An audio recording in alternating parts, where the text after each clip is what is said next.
แต่พระอรหันต์ก็ยังฝันเนาะฝันว่าเคยเป็นอรหันต์พระอรหันต์มันยังฝันว่าสั่นโอ้ยหาพวกนี้ยังสั่นแหละก็ถ้ากินข้าวเพิ่นก็ยังกินเนาะก็เพิ่นฝันนี่เลยเว้ยหัวเพิ่นก็หัวเป็นยิ้มเพิ่นก็ยิ้มเป็นอยู่แน่บ่แม่นต่อไม้เด้พระอรหันต์นั้นบ่แม่นว่าบ่ร้อนบ่แม่นว่าบ่หนาวเด้บ่แม่นบ่ยิ้มบ่หัวเด้หาแล้วคนว่าพระอรหันต์ต้องมียิ้มว่าซั่นบ้าเอ้ย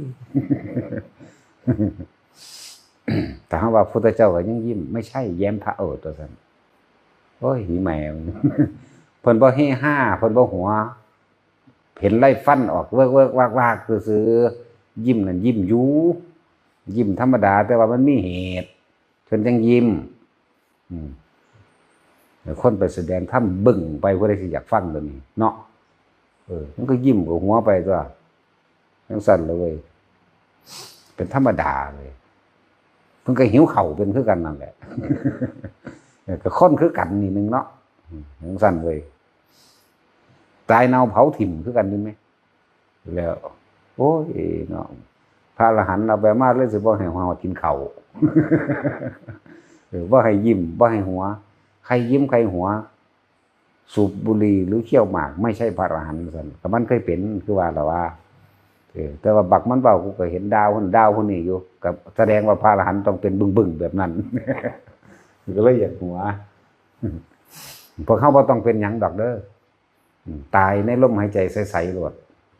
นิ่มๆในหั่นแหละมันจังบ่ได้มาอีกหรืออยากมาอยู่ทุกอย่างเกิดขึ้นจากจิตเด้อ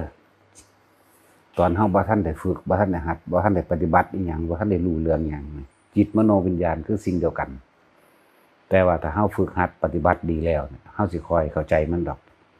เฮาสิเข้าใจเหตุของมันเหตุปัจจโยทำทั้งหลายย่อมเกิดแก่เหตุอารามณปัจจโยอันมีอารมณ์เป็นที่สุด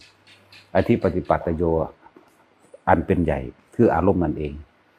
อนันตรปัจจโยมากมายมหาศาลนับประมาณบ่ได้พอเฮาบ่ทันสหชาตปัจจโยเกิดพร้อมอารมณ์ความคิดอารมณ์ตัวจิตมโนวิญญาณเกิดพร้อมตอนเฮาบ่ทันฝึกหัดที่พวกเฮาท่องๆกันนั่นแหละเหตุปัจจโยอารามณปัจจโยอธิปฏิปัจจโยอนันตรปัจจโยสัมมนันตรปัจจโยสหชาตปัจจโยนี่เกิดพร้อมหรือสหชาตอัญญมัญญปัจจโยนิสยะนี่เกิดจนว่ากลายเป็นอุปนิสัยอุปนิสยปัจจโยปุเรชาตปัจจโยนี่เกิดขึ้นพร้อมเป็นปฐมเหตุปุเรชาตะจนถึงอนันตระปุเรชาตะนี่ถ้าบอกจังซี่ว่าเข้าใจวันไหนดอกเดี๋ยวแจกแจงบาลีก่อนจังหน่อยเนาะเหตุปัจจโยอารมณปัจจโยอธิปัจจโยอนันตระปัจจโยสัมมนันตระปัจจโยสหชาตปัจจโยอัญญมัญญปัจจโยนิสยปัจจโยอุปนิสยปัจจโยปุเรชาตปัจจโยปัจฉาชาปัจจโยนี่อาเสวนปัจจโยกรรมปัจจโยนี่การกระทำทั้งหลายทั้งปวงเห็นว่ากรรมปัจจโยเมื่อจะเกิดทุกอย่างเกิดจากจิตคือความคิดแล้วเนี่ยเรากรรมะหมายถึงการกระทำทั้งใจเราเป็นเจตนาตัวจิตนั่นแหละวิปากปัจจโยเมื่อกระทำสิ่งใดลงไปแล้วย่อมได้รับผลแห่งสิ่งนั้นจึงเรียกว่าวิปากะวิบากนั่นเองวิบากอันเกิดจากจิตจึงบอกว่าทุกอย่างเกิดจากจิตจิตมโนวิญญาณคือสิ่งเดียวกันที่เฮาบ่ทันปฏิบัติแต่เฮาปฏิบัติแล้วเฮาสิค่อยๆแยกแยะมันออกดอกบัดนี้จิตจึงอยู่เฉพาะส่วนจิตดอกมโนก็คือมโนต่างหากดอกวิญญาณก็ถ้าเฮาแยกแยะมันออกได้วิญญาณก็ถูกดับไปละไปวิญญาณคือรับรู้อารมณ์แห่งความรู้สึกพอใจกับไม่พอใจนั่นเองวิปากปัจจโยอนันตระสหปัจจจะบัดนี้วิคตะแยกได้ว่าวิคตะหมายถึงแยกแยะจะบอกแล้วก็จึงเป็นอวิคตะปัจจโยก็จบอยากว่าล่ะใจว่าสมชายมันคือเบิ่งกูคักแท้เรื่องเบิ่งแบบหยังเบิ่งแบบงงๆว่าหรือแนวใด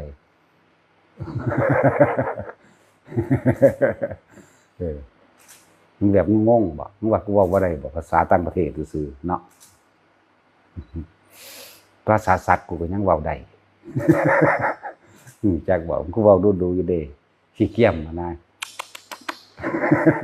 ภาษาสัตว์ กูก็แปลบ่ออกคือกัน กูก็เว้าได้อยู่กูก็แปลบ่ออกก็มันวางสั้นเนาะสั้นแหละต้องถามอีจวงตำพุ่นตำพี่อย่างเฮ็ดยังขวมเหี่ยน้ำส่วนที่แสดงล่ะ สะถาดสอนพวงล่างเรื่องแบบโอ้ยอีห่านี่ยังว่า เนี่ยทำทั้งหลายคำว่าทำทั้งหลายคือสิ่งทั้งหลายทั้งปวงความจริงของสิ่งทั้งหลายทั้งปวงที่เกิดขึ้นประสบพบกับตัวเขาเองด้วยการเห็นด้วยตาด้วยได้ยินด้วยหูจมูกได้กลิ่นนี่แหละลิ้นได้รสนี่แหละกายสัมผัสเกิดความรู้สึกและพอใจและบ่พอใจจึงเรียกว่าความจริงของสิ่งทั้งปวงเริ่มทำทั้งหลายทั้งปวงว่า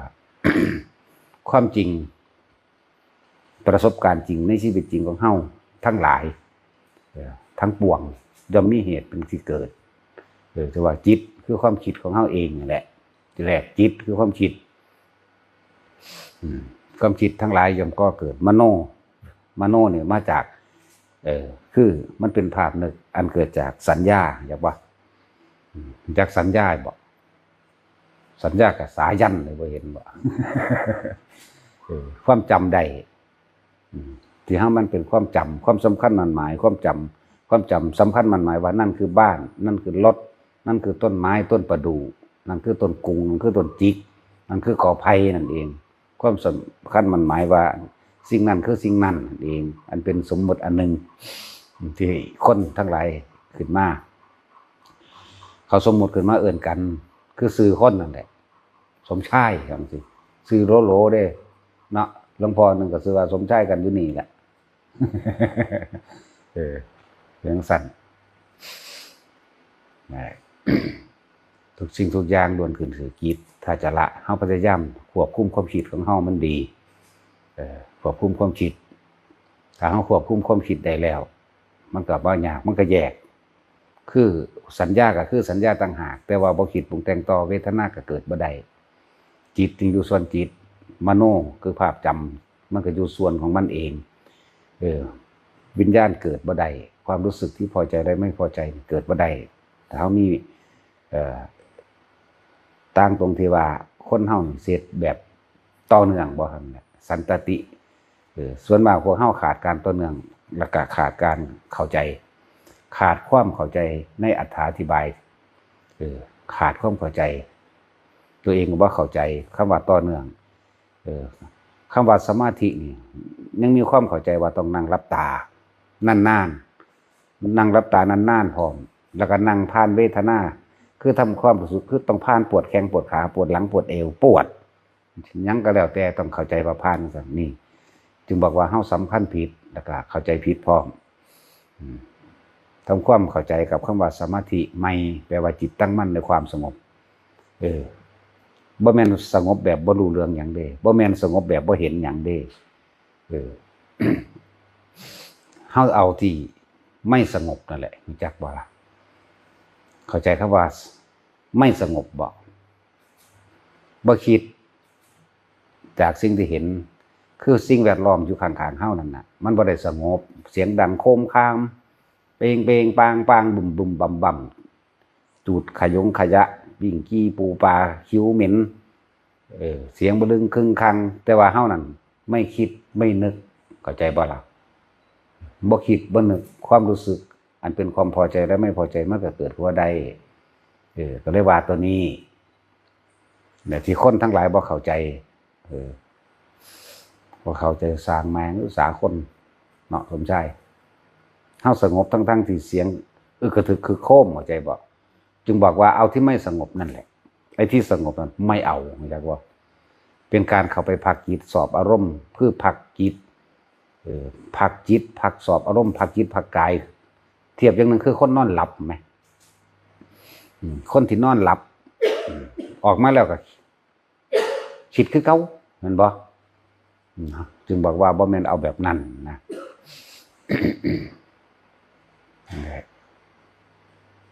จึงบอกว่าทุกอย่างนั่นน่ะขึ้นอยู่กับจิตของเฮาเองความคิดของเฮาเองแต่เฮาควบคุมความคิดได้แล้วมันสิอยู่แต่มันจิตกับผู้รู้ ก็คือสิ่งเดียวกันได้บัดคือสิ่งเดียวกันนั่นแหละสติกับผู้รู้ก็สิ่งเดียวกันจิตกับผู้รู้ก็คือสิ่งเดียวกันนี่แหละสักว่าทุกคนพยายามทำความเข้าใจพุทธภาวะจากพุทธภาวะอยู่บ่พุทธะก็แปลว่ารู้นั่นแหละภาวะกับสิ่งทั้งหลายทั้งปวงที่เขามากระทบกระทั่งนั่นแหละเลยบอกว่าให้ทุกคนทำความรู้สึกตัวทั่วพร้อมในสิ่งที่เข้ามากระทบกระทั่งบอกอีกซับหนึ่งว่าจิตที่ถูกโลกธรรมกระทบแล้วไม่หวั่นไหวโลกธรรมมีอย่างสุขเข้ากับไปยึดเอาสมมุตินั่นทุกข์เข้ากับไปยึดเอาสมมุติอันนั้นได้มาเสียไปนินทากับสรรเสริญได้ลาภยศกับเสื่อมลาภเสื่อมยศนั่นเองนั่นแหละถึงว่าบ่หวั่นไหวไงทุกคนฝึกหัดตัวเองบัดนี้ให้มันเกิดความต่อเนื่องเปลี่ยนความเห็นไหมในเรื่องคำว่าสมาธิเฮาต้องทำกรรมฐานอันใดอันหนึ่งเป็นเครื่องอยู่กรรมฐานฐานที่ตั้งแห่งการกระทำเพื่อให้เป็นที่อยู่แห่งความรู้สึกตัวทั่วพร้อมของตัวเองบาลีว่าวิหารธรรมมีเครื่องอยู่ของเจ้าของเองคือให้อยู่กับตัวเองจุดหมายคือว่าให้เฮานั้นมีความรู้สึกตัวทั่วพร้อมอยู่กับตัวเองอย่างต่อเนื่องส่วนมากมันขาดการต่อเนื่องเพราะว่าเข้าใจคำว่าสมาธิต้องไปนั่งรับตานานๆต้องผ่านความรู้สึกเจ็บแขนเจ็บขามันบ่ผ่านดอกเพราะว่ากายมันเป็นของเฮานั่งบัดใดมันก็เก็บแบบนั้นแหละถ้ามันเก็บอยู่แล้วนั่นน่ะก็พลิกขิ้งเอาเปลี่ยนท่าเอาตัวแต่ว่าอย่าเปลี่ยนความรู้สึกอย่าเปลี่ยนวิหารธรรมอย่าเปลี่ยนความรู้สึกตัวพร้อมของเจ้าของเองเฮาเอาลมนั่นแหละเป็นตัวกำกับอยู่ในหูดังนี่แหละแล้วเอาอาการปิตินั่นน่ะเป็นตัวสัพพัญญะรู้สึกตัวเนี่ยขาดการต่อเนื่องเด้อบัดนี้ถ้าเฮาฝึกโดยการเจริญฌานหรือทรงฌานไปแล้วเป็นวิหารธรรมเป็นที่อยู่แห่งความรู้สึกตัวทั่วพร้อมของเฮาเองบัดนี้คำว่าสมาธินี่มันก็ตั้งมั่นของมันไปเรื่อยๆเพราะว่าเฮาเฮ็ดแบบต่อเนื่องที่แรกที่เฮามาฝึกหัดกันนะเฮาให้นั่งเฮ็ดก่อนแล้วก็ให้เฮ็ดแบบมื่นตาพร้อมเมื่อชำนาญท่านั่งทุกท่าพร้อมเด้แล้วแต่บ่ให้ไปอดจักบ่ล่ะแล้วแต่จุดสำคัญคือเอาลมกับอุณาโลมคืออาการปิตินั่นแหละเอาตัวนี้นั่งได้ทุกท่ารับตาก็เป็นได้มื่นตาก็เป็นได้แล้วก็ค่อยๆย่างบัดนี้ยืนขึ้นก่อนยืนขึ้นเบิ่งยืนขึ้นจับลมหายใจแล้วก็เอาอาการปิติเกิดกลางหน้าผากมาเป็นเครื่องอยู่ของเฮาทำความรู้สึกตัวไว้ถ้าผู้ใดสิฝึกย่างน่ะก้าวขวานี่หายใจเข้าก้าวซ้ายไปก้าวขวาหายใจออกสิ่งสำคัญคือเอาลมเข้าลมออกอยู่เด้สิ่งสำคัญอยู่ลมเข้าอยู่ลมออกกับอาการปิติเป็นเครื่องยืนยันตัวเองว่าเป็นผู้ในฌานเจริญฌานจากเวลานั่นแหละมันก็คืออานาปานสติดีนี่แหละมันก็คือกายเวทนาจิตธรรมแล้วก็ลงในหมวดของโพชฌงค์7คือการตรัสรู้คือเก่านั่นแหละหลังว่าทุกอย่างมันเกิดจากจิตทุกอย่างมันมีเหตุก็คือจิตนี่แหละคือความคิดของเฮานี่นั่นแหละฝึกไปแบบนี้นั่งก็เป็นแล้วนั่งได้ทุกท่าเป็นแล้วมื่นตากับหูจักรับตากับหูจักหยังหูจักลมเข้าหูจักลมออกรู้จักลมเข้ารู้จักลมออกรู้จักปิติเป็นตัวรู้สึกตัวสติสัมปชัญญะจึงเรียกว่าสู้สึกตัวสู้พร้อมอยู่ตลอดบรรยากาศมื่นตาเฮ็ดเลี้ยวเบิ่งพุ่นเลี้ยวเบิ่งพี่ตานี่เฮาเห็นหูเฮาก็ได้ยินจังเขาล้างถ้วยล้างจานเป้งบางตาก็เห็นว่าเขาล้างถ้วยหูก็ได้ยินแต่ว่าความคิดของเฮาบ่เข้าไปให้ความสำคัญมันหมายมันหูจักอยู่เหมือนบ่สั่นอารมณ์ความรู้สึกมันก็เกิดบ่ได้ตัวรู้สึกว่าบ่พอใจกับว่าบ่จักไรนี่มันเห็นหยังแห้งแท้นะเข้าใจบ่ล่ะเพราะว่ามันบ่คิดบ่นึกนั่นแหละมันบ่คิดบ่นึกเฮาเอาไว้ในลมพี่อันความคิดนึกของเฮานั่นน่ะอยู่ในลมเข้าอยู่ในลมออกเนี่ยนั่นแหละจังว่า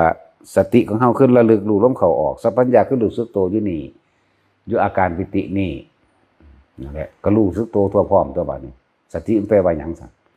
นั่นแหละก็รู้สึกตัวดีๆนั่นแหละแปลว่ารู้นั่นแหละ อยู่ในหัน สำหรับคนที่เฮ็ดยางบ่ทันได้เป็นนั่นน่ะพยายามยางให้มันเป็นที่แรกก็ฝึกเอายางซ่าๆก่อนตัวบัดนี้จังคอยเป็นปกติของมันดอกยางซ่าๆแล้วก็ยางปกติ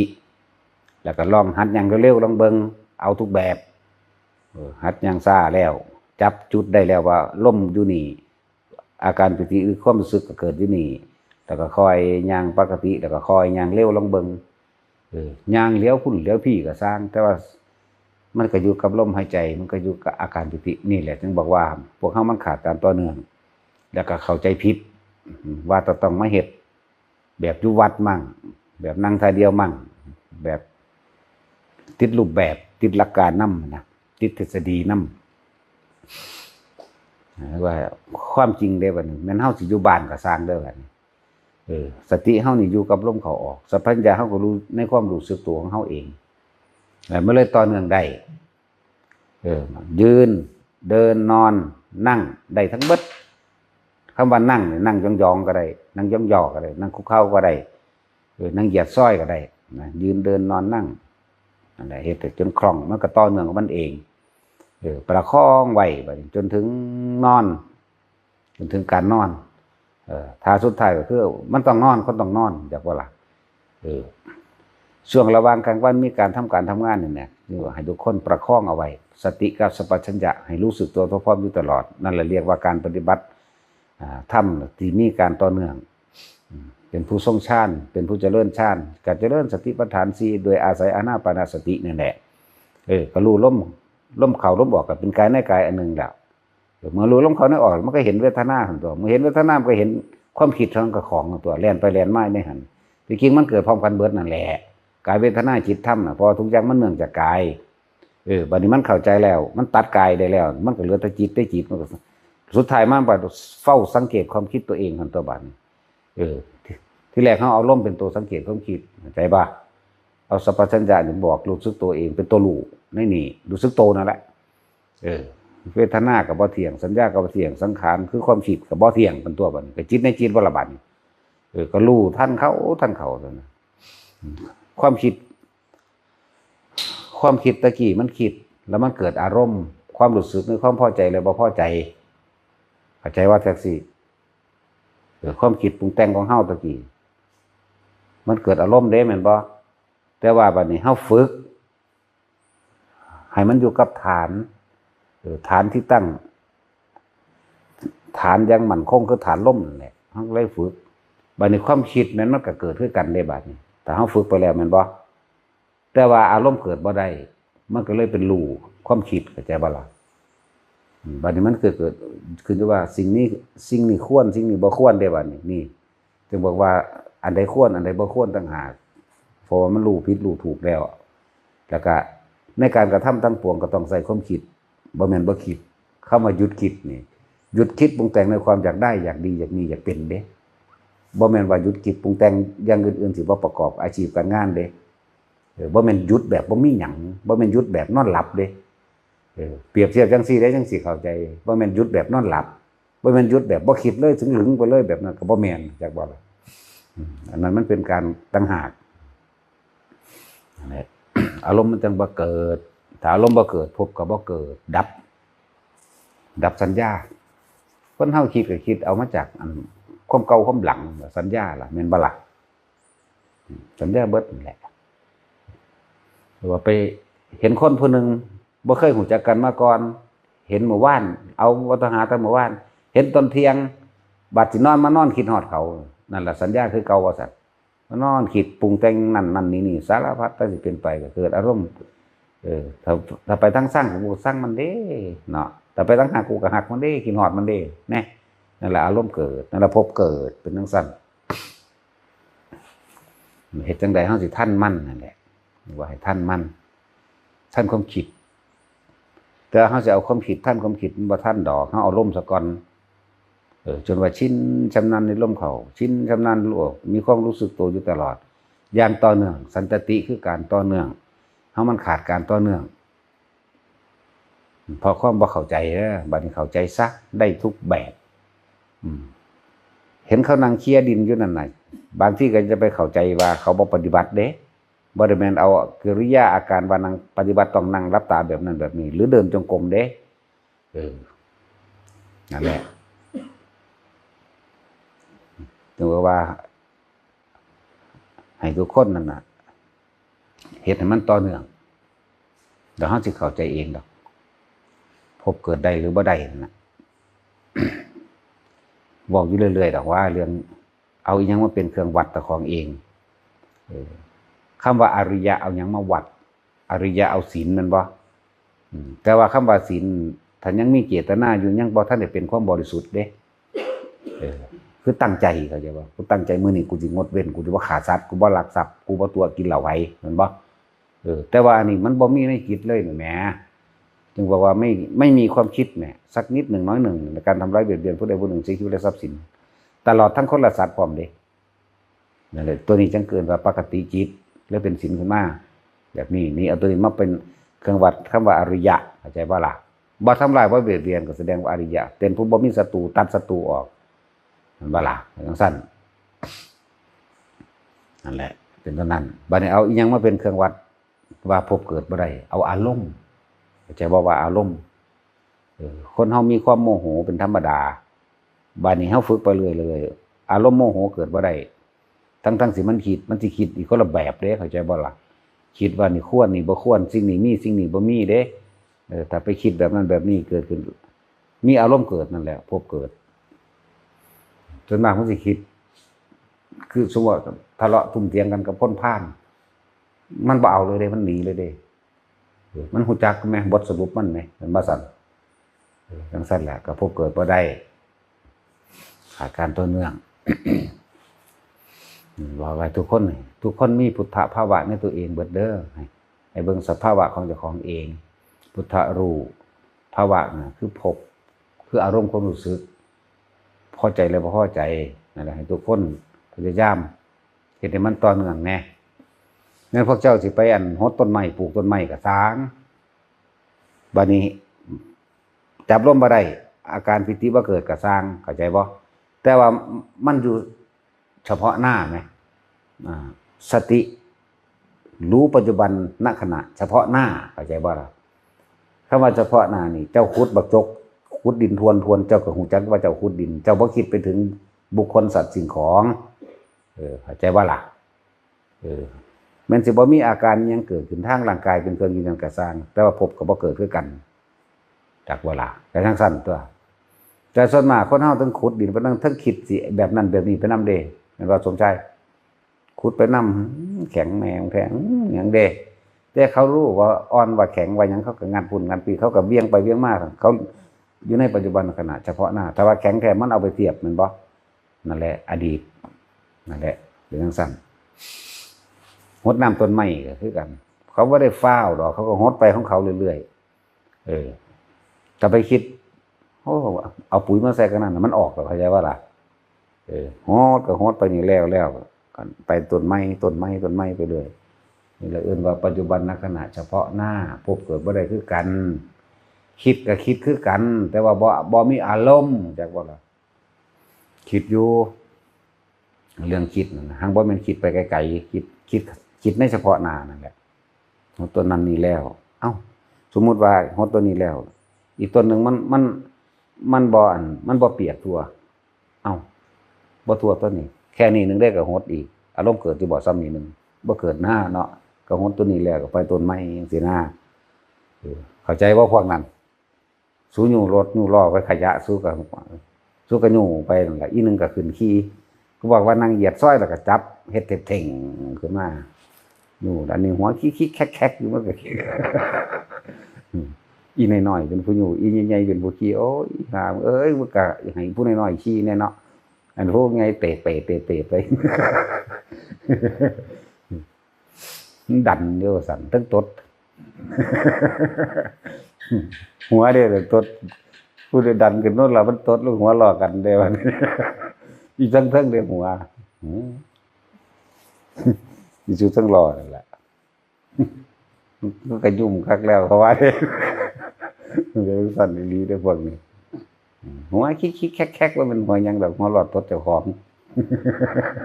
หัวกันมานำทางเห็นว่าอีชิวิ่ง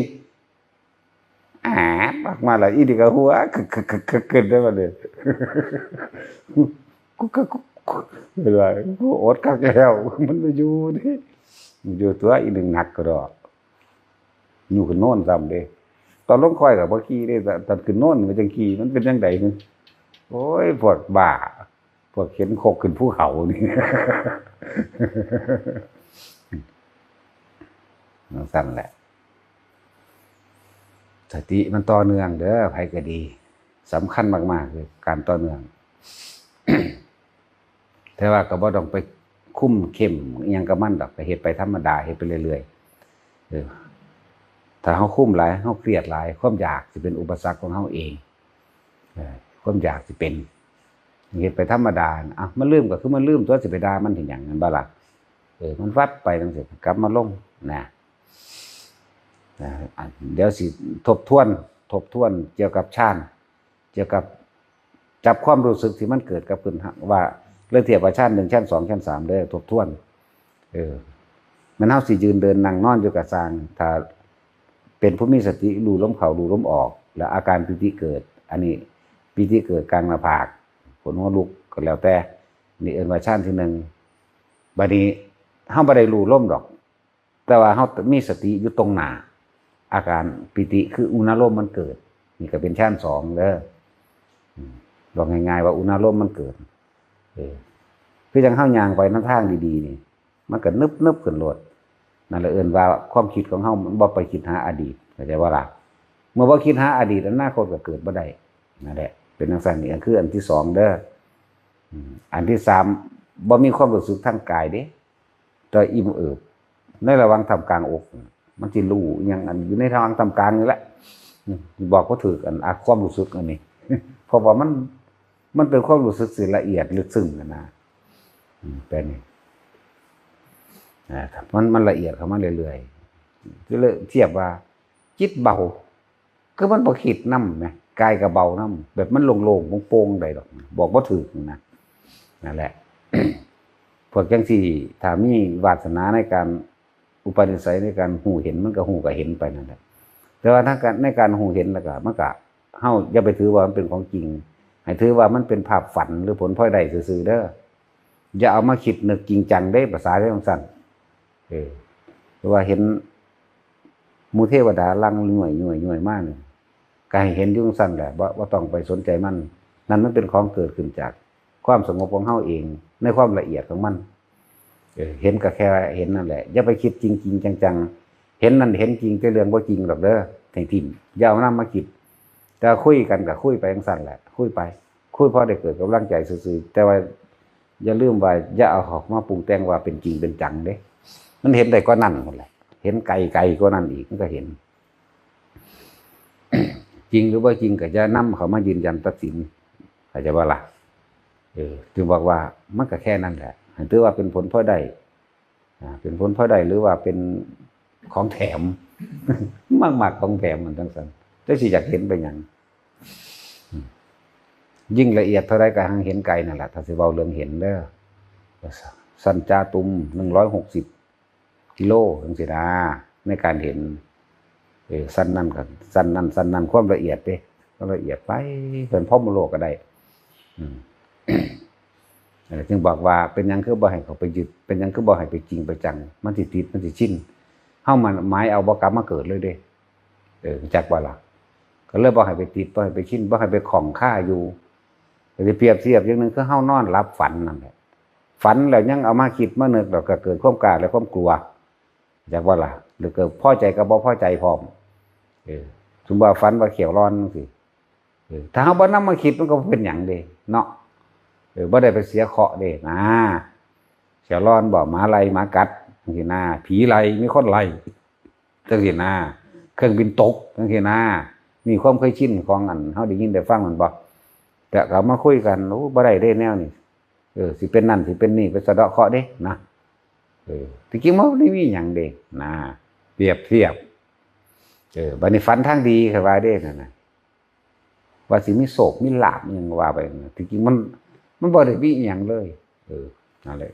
เฮาเข้าไปติดเฮาเข้าไปชินในสัญญาอารมณ์ความรู้สึกเก่าๆซื่อๆจากการได้ยินได้ฟังนั่นแหละบ่เห็นว่าสิเป็นดอก เขาว่าฝันว่าเครื่องบินตกจังซั่นจังซี่ผู้นั้นผู้นี้สิตายมื้อจังซั่นแหละเฮามาคิดมานึกก็เลยเกิดอารมณ์นี่พอใจก็ไม่พอใจที่จริงบ่มีความคิดความนึกหยังมันก็ขาดออกก็เลยการเห็นแบบนี้ก็คือกันบัดนี้บ่ต่างจากฝัน บ่ต่างจากฝันดอกเห็นเทวดาเห็นบ้านเทวดาหรือว่าเห็นเขามาหลายๆลังรวยมากก็สร้างก็แค่นั้นแหละเพราะว่าเฮาเอาออกมาให้ผู้ใดเบิ่งบ่ได้แม่นบ่ล่ะไปกลุ่มไปเว้าไปยืนยันไปนั่นเขาก็ว่าบ้าศูนย์ก็อีกแม่นบ่ล่ะถ้าอยากเห็น เนาะตัดสินถ้าว่าอยากเห็นคันญาติอยู่ได้หังอยากเห็นก็เป็นแนวได้ ญาติอยู่หังอยากเห็นนะตั้งท่านแล้วว่าทุกคนอย่าไปติดอย่าไปชินอย่าไปนำเขามาอันที่เฮาเห็นแนวนั้นเป็นจังซั่นจังซี่น่ะแต่เฮาคิดดอกก็เกิดอารมณ์ความรู้สึกในความพอใจแล้วพอใจพบเกิดคือเก่าเปรียบเสมือนว่าเฮาคิดถึงอดีตคือกันเด้ไปคิดถึงบุคคลที่เคยรักกันหมู่พวกคิดฮอดมันเด้ห่วงมันเด้นี่เนี่ยเกิดล่ะอารมณ์เกิดล่ะบุคคลที่เกลียดก็คือกันกูสั่งมันเด้ตายแล้วบ่อีห่านี่บักห่านี่นั่นเกิดแล้วเด้นั่นแหละการเห็นภาพนิมิตอย่างต่างๆก็สั่งไม่ต่างจากฝันอันเป็นอดีตเบิดแม้นเฮามาเทียบแล้วคือสิ่งที่เฮาผ่านมาแล้วใน10 ปี20 ปีเฮาไปนึกถึงเมื่อไหร่เฮามาปรุงแต่งต่ออันนั้นแหละพบมันเกิดแบบนั้นเด้อจึงว่าดับสัญญาเมื่อดับสัญญาแล้วเวทนาก็บ่เกิดวิญญาณก็ถูกละไปเกิดบ่ได้ไม่มีความรู้สึกรับรู้ในความพอใจและไม่พอใจมันบ่หลับมันบ่เอาจักบ่ล่ะบัดนี้เฮาคนที่เคยหักคือคนที่เคยเกลียดกันก็สร้างคือเฮาถ่ายรูปไว้นี่เปิดอัลบั้มดูเห็นปั๊บก็รู้ว่าแตะกอนเด้แล้วเป็นอัปทานบ่แม่นอุปทานเปิดรูปถ่ายเบิ่งมีคนอยู่ 2-3 คนนี่เคยผิดกันเคยทะเลาะกันมาแล้วนะ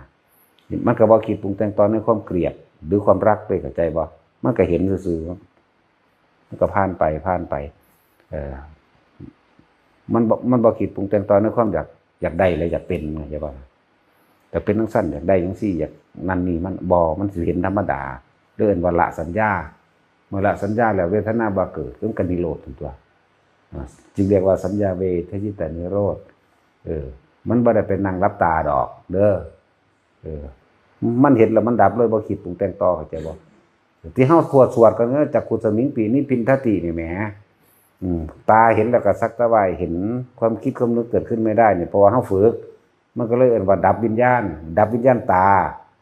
พอใจและไม่พอใจทางตานี่เกิดขึ้นไม่ได้เข้าใจบ่ล่ะโสตัสมิงปีนิพินทตินี่ก็คือกันไล่เอาตัวมันบ่ทันได้เว้าเรื่องวิญญาณร่วมก็อารมณ์พอใจและบ่พอใจนั่นร่วมเลยนั่นแหละให้รู้จักพุทธภาวะในตัวเองทุกอย่างเกิดจากจิตมีจิตมีใจเป็นไงใจเป็นประธานอันเดียวกันนั่นแหละแต่เฮาสิหยุดเฮาก็ต้องพยายามหยุดความคิดของเฮาเองนั่นแหละเฮาต้องอาศัยหลักใหญ่คือลมหายใจเป็นตัวฝึกหัดตัวเองแล้วก็เฮ็ดให้มันต่อเนื่องแล้วก็บ่ต้องไปบังคับมันดอกเฮ็ดไปเรื่อยๆนะถ้าอยากพ้นทุกข์แต่ว่าบ่ฮู้จักว่าทุกข์เกิดจากไสก็ทุกข์ก็เกิดจากอยากนั่นแหละเด้ออย่าไปบังคับมันคิดก็สร้างปล่อยมันคิดไปแล้วก็ดึงกลับขึ้นมาลมมันอ่านไปปล่อยไปปล่อยมาบ่ต้องอยากหยุดแบบลักษณะว่าบ่เห็นหยังบ่ฮู้หยังดอก นั้นว่าทุกสิ่งทุกอย่างมีใจเป็นไงมีใจเป็นประธานก็ความคิดเท่านั้นแหละทุกอย่างเกิดจากใจ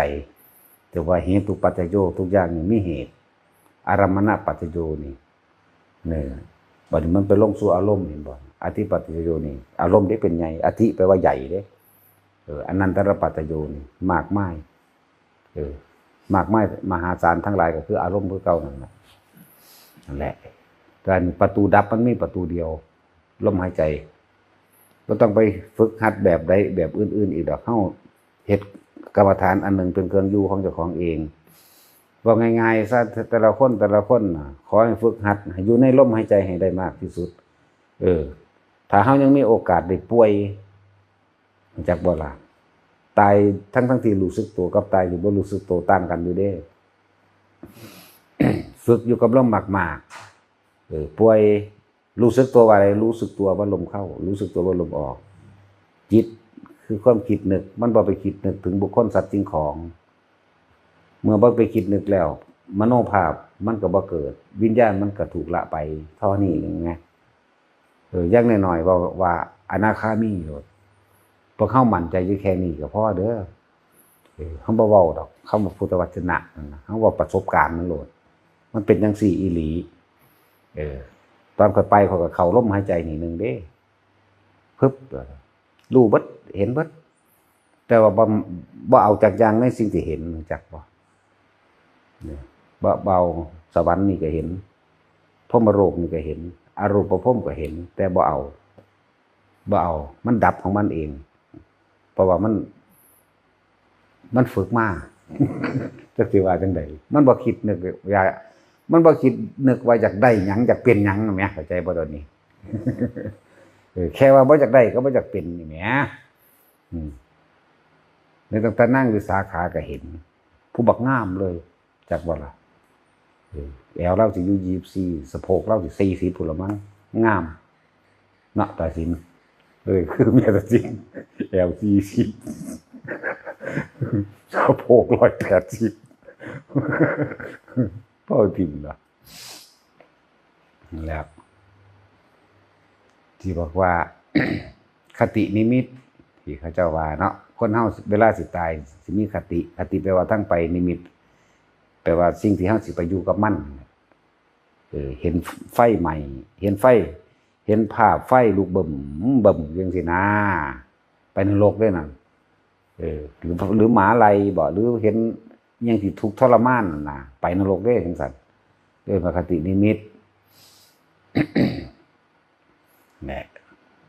หลายผู้ดอกก็สิเว้าแน่จังซี่ถ้ามีกะอุบาสก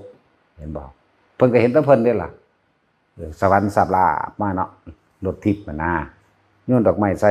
พอดีกับใจขาดไปดาวดึงนึงโอ้ยแท้สิไปกว่านั้นแน่หั่นน่ะว่าคตินิมิตทางไปเด้อวันนี้พระอรหันต์ตายนี่มีบ่แต่สิมึงเคยเป็นพระอรหันต์บ่เดี๋ยวนี้เคยเป็นเด้ เป็นไดกูก็บ่รู้จักดอกกูก็บ่เคยเป็นเห็นหมดทุกอย่างในจักรวาลนี่รวมกันเป็นหนึ่งเดียวเบิดทุกอย่างแต่ไม่เข้าไปเอาสักอย่างจักบ่ล่ะเว้าน้ำเพิ่นซื่อๆเด้มีเบิดทุกอย่างเห็นบ่คือพระพุทธเจ้านี่24แสนโกฏสมาบัติปึ๊บเห็นเบิดมาดับในระหว่างทางการโลกทั้งสามแต่ว่าบ่เอาจักอย่างแต่ว่าเห็นทุกอย่างก็จะบ่นี่บ่เอาจักอย่างดับตรงนั้นเลยนิพพานบ่ได้เป็นเมืองเด้อ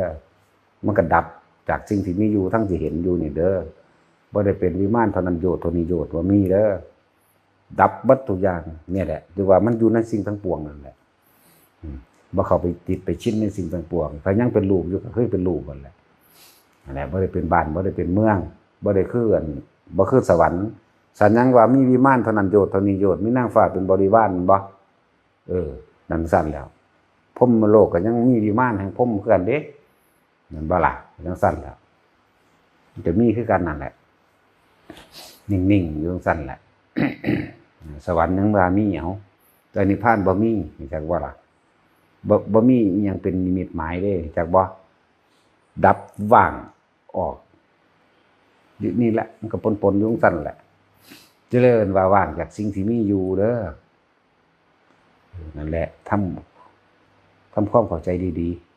ๆ มันบ่แม่นทำความเข้าใจได้หรอกนะจังซี่มันจักสิอธิบายว่าจังไดจักบ่ล่ะมันบ่มีความรู้สึกในความอยากได้หรืออยากเป็นหยังนี่จึงบอกว่าบ่มีผู้ใดเป็นหยังดอกนะบ่มีผู้ใดเป็นหยังแต่ก็บ่อยากได้หยังอีกนั่นแหละจังว่าเริ่มจากอนาคามีขึ้นไปเขาบ่อยากได้เขาอยากเป็นหยังดอกนะตัวนั้นน่ะเขาละอารมณ์ในความอยากได้อยากเป็นแล้วเหลืออยู่ตัวเดียวเท่านั้นแหละก็บ่เป็นปัญหาดอกนะอีหยังก็แล้วแต่บัดเฮามาเทียบเอาง่ายๆเด้อลมหายใจพวกเจ้าพยายามนอนหลับในลมหายใจให้มันเป็นเด้อพยายามนอนหลับกับลมหายใจมันชินโลดหยังก็ตามโดยเฉพาะเวลานอนเฮานี่หลับในลมหายใจให้มันชินโลดมันนั่งสิเห็นดอกตัวนั้นแต่ทั้งว่าถ้าเฮามีโอกาสได้ป่วยตายที่พึ่งอื่นบ่มีนอกจากลมหายใจแห่งตนนั่นแหละตนเป็นที่พึ่งของตน คนอื่นสับลาบอยู่กับซอยเฮาบ่ได้เอาลูกเต่าเราหลานเต็มดึงสิหันหน้าเบิ่งผู้นั้นเบิ่งผู้นี้สิมารับความรู้สึกนี่บ่ได้เจ็บปวดเพียงใดก็สร้างเขาก็ถอดให้บ่ได้เขาก็ลบออกให้เฮาบ่ได้ฉะนั้นถ้าผู้ใดชำนาญในการอยู่กับลมหายใจแล้วนะความเจ็บปวดถูกหายไปดับไปนะตายแบบบ่ได้ห่วงหยังได้ของจักบ่ตายลืมความรู้สึกทางกายมันสิมีแต่ลมแล้วก็ฟึบบางไปเลยได้บัดมันเป็นจังซั่นอีหลีแต่มันดูอยู่หั่นแหละมันออกมาก่อนแล้วอยากมันบ่เก็บดอกผู้ใดบ่อยากเก็บบ่อยากปวดเด้อฝึกอยู่กับลมมากๆมันสิซื้อว่าพระหยังก็สร้างมันดอกเด้ออย่าไปสนใจซื้อมันขอให้อยู่ในลมหายใจพยายามสังเกตลมหายใจเจ้าของอยู่กับลมหายใจของเจ้าของจนว่ามันหลับไปนั่นแหละตื่นนำมาเช้ามาพวกเจ้าสิต่อเนื่องเองต่อเนื่องมันรับเข้าตื่นมาก็รับออกเองดอกลมมันน่ะเดี๋ยวบ่ดีมันหอนหูจักหอนนอนหลับลมหายใจก็มีอยู่พุ่นน่ะเฮ็ดไปโลดเกิดมันบ่ค่อยฝันดอกเพราะว่าเฮาบ่ได้ไปคิดถึงผู้นั้นผู้นี้มันบ่ค่อยฝันมีอยู่บ่มีแต่ว่าบอกว่ามันบ่ค่อยฝันเด้อแต่พระอรหันต์ก็ยังฝันเนาะ ฝันว่าเคยเป็นอรหันต์พระอรหันต์มันยังฝันว่าซั่นโอ้ยหาพวกนี้จังซั่นแหละก็ถ้ากินข้าวเพิ่นก็ยังกินเนาะก็เพิ่นฝันนี่ล่ะเว้ยหัวเพิ่นก็หัวเป็นยิ้มเพิ่นก็ยิ้มเป็นอยู่แน่บ่แม่นต่อไม้เด้พระอรหันต์นั่น บ่แม่นว่าบ่ร้อนบ่แม่นว่าบ่หนาวเด้บ่แม่นบ่ยิ้มบ่หัวเด้หาแล้วคนว่าพระอรหันต์ต้องมียิ้มว่าซั่นบ้าเอ้ย แต่เฮาว่าพุทธเจ้าก็ยังยิ้มไม่ใช่แย้มพระโอษฐ์ว่าซั่นโอ้ยหีแมว เพิ่นบ่เฮฮาเพิ่นบ่หัวเห็นไล่ฟันออกเวิกๆวากๆซื่อๆยิ้มนั่นยิ้มอยู่ยิ้มธรรมดาแต่ว่ามันมีเหตุเพิ่นจังยิ้มคนไปแสดงธรรมบึ้งไปผู้ใดสิอยากฟังตัวนี้เนาะมันก็ยิ้มกับหัวไปตัวจังซั่นเลยเป็นธรรมดาเลยเพิ่นก็หิวข้าวเป็นคือกันนั่นแหละ ก็คนคือกันนี่นึงเนาะจังซั่นเลยตายเนาเผาถิ่มคือกันนี่มั้ยแล้วโอ้ยเนาะพระอรหันต์เอาไปมาเลยสิบ่ให้หัวกินข้าว บ่ให้ยิ้มบ่ให้หัวใครยิ้มใครหัวสูบบุหรี่หรือเคี้ยวหมากไม่ใช่พระอรหันต์ซั่นก็มันเคยเป็นคือว่าล่ะว่าแต่ว่าบักมันเว้ากูก็เห็นดาวคนนี้อยู่ก็แสดงว่าพระอรหันต์ต้องเป็นบึ้งๆแบบนั้น ก็เลยอยากหัวพวกเขาบ่ต้องเป็นหยังดอกเด้อตายในลมหายใจใสๆโลดนิ่งๆในหั่นแหละมันจังบ่ได้มาอีกหรืออยากมาอยู่อีบูดมันอยากมาอยู่ได้อีบูดมันคิดฮอดผัวมันหายาก ผู้ใดเอาก็บ่ได้เลยกูบ่หาคอมัน ธรรมดาบ่หายากเด้ธรรมดาผู้เขาไปจีบมันสิใจเด็ดเดียวอีหลีเด้โสตายกับกูเด้เพราะมันบูด แต่ว่านี่ก็คือกันได้บัดนี้มีผู้เดียวในโลกนี่เอาเลย มันเลยหายากนั่นล่ะมีผู้เดียวนึงได้ติกล้าเขาเอาเลยคือกันนะนั่นแหละต้องบอกว่าผู้ใดเข้าผัวกูตายกูสิเป็นผีมาหาข้อมันสั่นมึงดูมันเรื่องธรรมดาบ่มันหายากผัว นั่นเพิ่นแหละมันบูดเอาสมทาน